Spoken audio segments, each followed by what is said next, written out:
Assalamualaikum warahmatullahi wabarakatuh.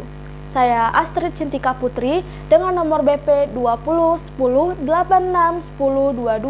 jurusan Ilmu Komunikasi Universitas Andalas. Pada video kali ini, saya akan menyampaikan materi mata kuliah Psikologi Komunikasi, yaitu tentang komunikasi kelompok.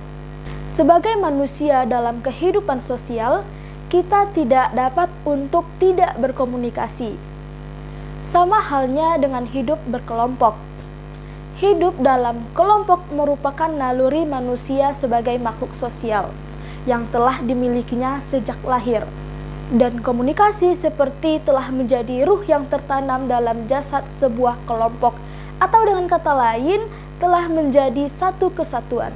Pembahasan pertama yaitu tentang definisi komunikasi kelompok.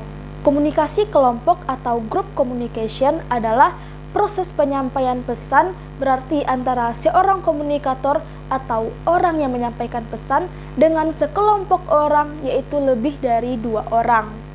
Komunikasi kelompok juga merupakan sekumpulan individu yang dapat mempengaruhi satu sama lain yang bertujuan untuk memperoleh beberapa kepuasan satu sama lain. Adapun komunikasi kelompok menurut para ahli yaitu yang pertama, Arifin mengatakan bahwa komunikasi kelompok adalah komunikasi yang berlangsung antara beberapa orang dalam suatu kelompok kecil seperti pada rapat, pada pertemuan, dan konferensi. Yang kedua, menurut Michael Burgon, komunikasi kelompok adalah interaksi secara tatap muka antara 3 orang atau lebih dengan tujuan yang sudah diketahui seperti untuk berbagi informasi, pemecahan masalah sesama anggota-anggotanya. Komunikasi kelompok terbagi menjadi 2, yaitu komunikasi kelompok kecil atau mikrogroup dan komunikasi kelompok besar. Komunikasi kelompok kecil adalah komunikasi yang terjadi dalam lingkup yang kecil, di mana adanya komunikasi antar pribadi dengan salah seorang anggota kelompok. Contohnya adalah komunikasi dalam diskusi, kelompok belajar, seminar, dan lain sebagainya. Yang kedua yaitu komunikasi kelompok besar. Komunikasi kelompok besar adalah komunikasi yang terjadi dalam lingkup yang besar yang terdiri dari sekumpulan orang yang banyak. Dalam komunikasi kelompok besar ini, komunikasi antar pribadi sulit untuk dilaksanakan. Contohnya yaitu komunikasi pada tablik akbar dan pada kampanye. Selanjutnya ada klasifikasi kelompok. Yang pertama adalah primary group dan secondary group. Charles Horton menyebutkan bahwa kelompok primer sebagai suatu kelompok yang anggota di dalamnya memiliki hubungan yang akrab, lebih personal, serta dari hati ke hati dalam asosiasi dan kerjasama. Sedangkan kelompok sekunder merupakan kebalikan dari kelompok primer. Hubungan yang terjalin pada tiap anggotanya cenderung tidak akrab, tidak personal, dan tidak dari hati ke hati.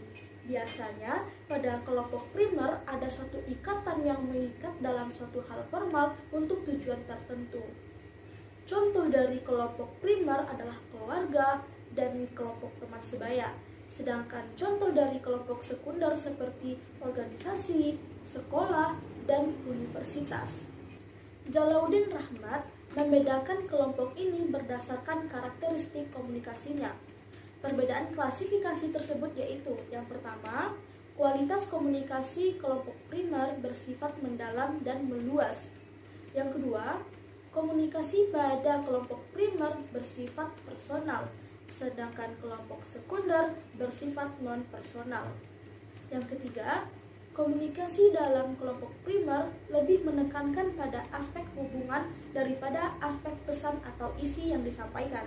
Sedangkan pada kelompok primer sebaliknya. Yang keempat, komunikasi kelompok primer cenderung lebih ekspresif, sedangkan komunikasi kelompok sekunder hanya sebatas profesionalitas. Nah, itu adalah klasifikasi yang kelompok yang pertama. Klasifikasi kelompok yang kedua adalah in-group dan out-group. Sumner membagi kelompok menjadi in-group dan out-group.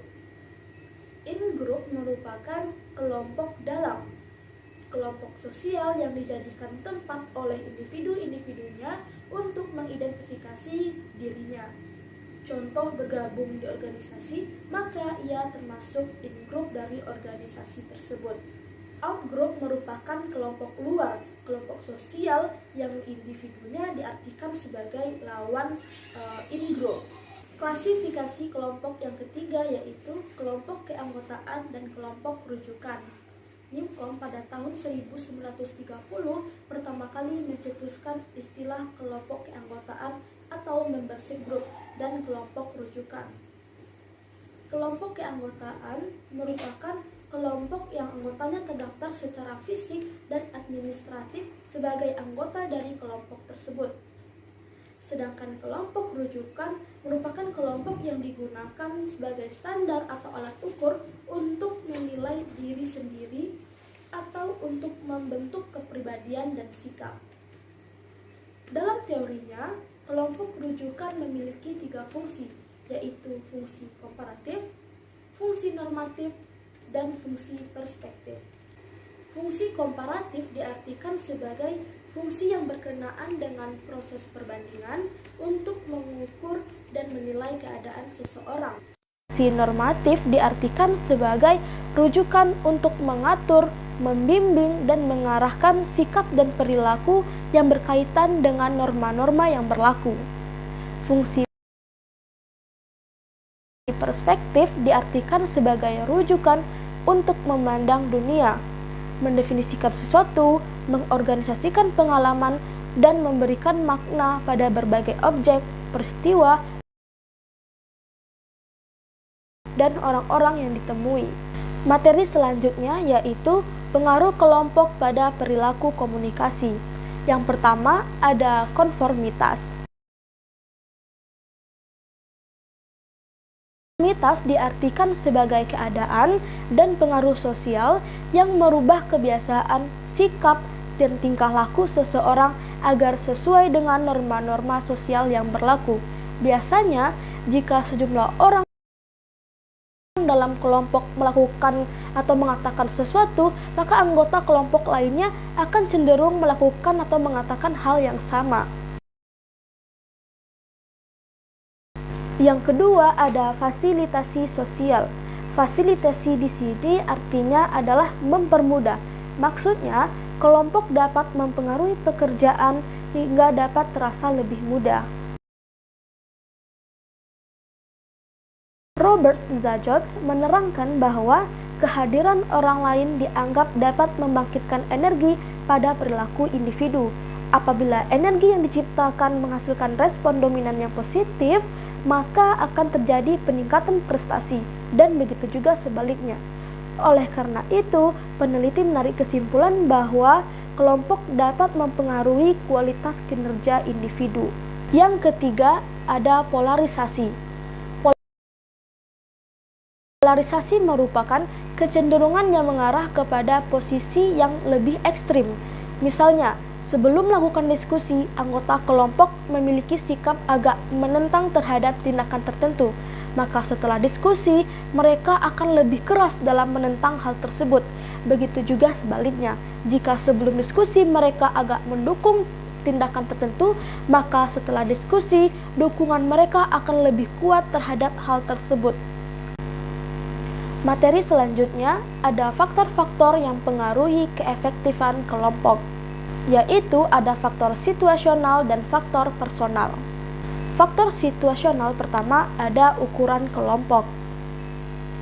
Ukuran suatu kelompok juga akan mempengaruhi prestasi yang diperoleh berdasarkan jenis tugas yang hendak diselesaikan kelompok. Di sini tugas kelompok dibedakan menjadi tugas koaktif dan interaktif. Pada tugas koaktif, anggota kelompok memperoleh tugas yang merata dan mengerjakan secara masing-masing, namun tidak berinteraksi. Di sini jumlah anggota akan sama dengan jumlah pekerjaan yang diselesaikan. Artinya, semakin banyak anggota yang berpartisipasi, maka semakin banyak pekerjaan yang akan terselesaikan. Lalu, tugas interaktif anggota kelompok berinteraksi secara terorganisasi guna memperoleh suatu keputusan, produk maupun penilaian. Dengan terorganisir.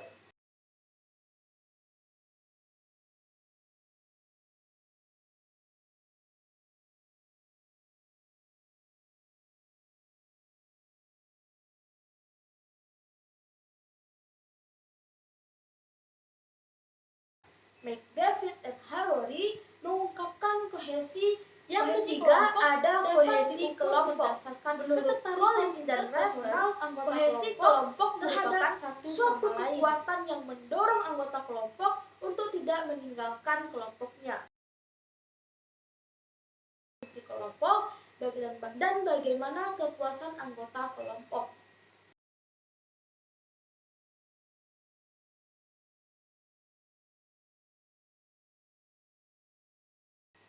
Ketertarikan anggota terhadap kegiatan bebas dan terbuka.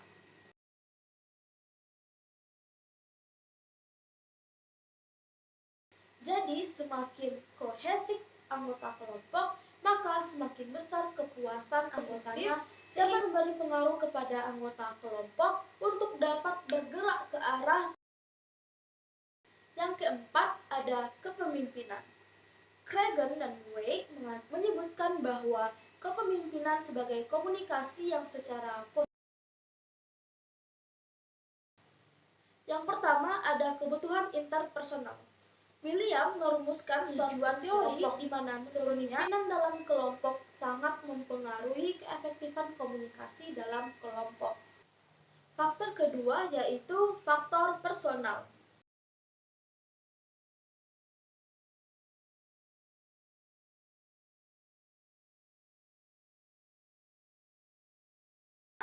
Seseorang akan menjadi anggota kelompok sebab didorong untuk memenuhi tiga kebutuhan interpersonal, yaitu ingin bergabung menjadi bagian dari anggota kelompok, ingin mengendalikan beberapa orang lain dalam suatu hierarki. Di sini setiap anggota berusaha menyampaikan hierarki, ingin akrab secara emosional dengan anggota lain. Yang kedua, ada tindakan komunikasi. Pertukaran informasi terjadi ketika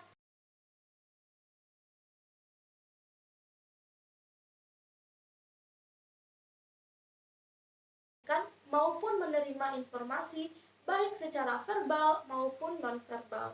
Membangun ikatan emosional peranan antara satu sama lain. Di sini anggota kelompok memiliki peranan besar dalam mencapai tujuan kelompok. Peran anggota dalam menyelesaikan tugasnya dan usaha anggota kelompok dapat memelihara kelompok dengan cara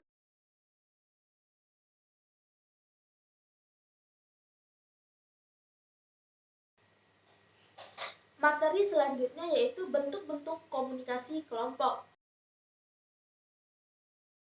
Untuk komunikasi kelompok dibedakan menjadi dua, yaitu komunikasi kelompok deskriptif dan komunikasi kelompok preskriptif.